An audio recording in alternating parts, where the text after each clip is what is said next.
Another very dull review. This is for the replacement cable that's compatible with the HifiMan Sundara, Arya Ananda, EG4XX, EG400i, dual 3.5mm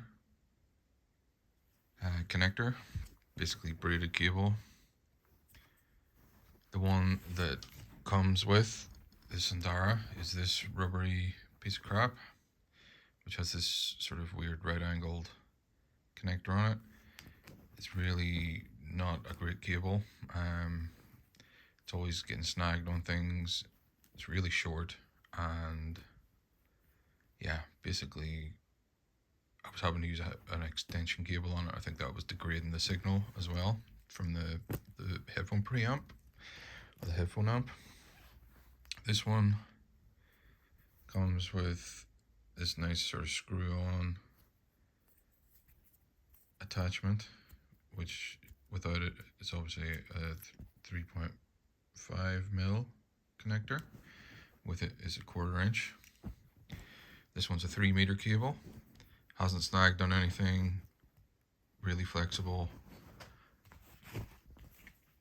Nice and sturdy in the end of the headphones.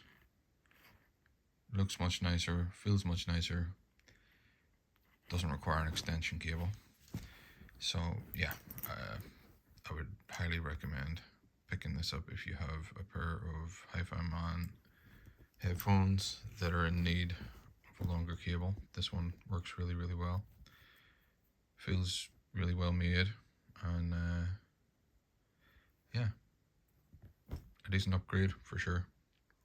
So that is another dull review. I will leave a link in the description. This one is made by Ablet. I got it on Amazon, and it was actually, I think I paid, let me see, I paid £13 for it. At the minute it's actually £21, so just keep an eye on the pricing. It seems to fluctuate quite a lot. So yeah, hopefully somebody found this helpful, and I'll be back with more dull reviews soon. Cheers.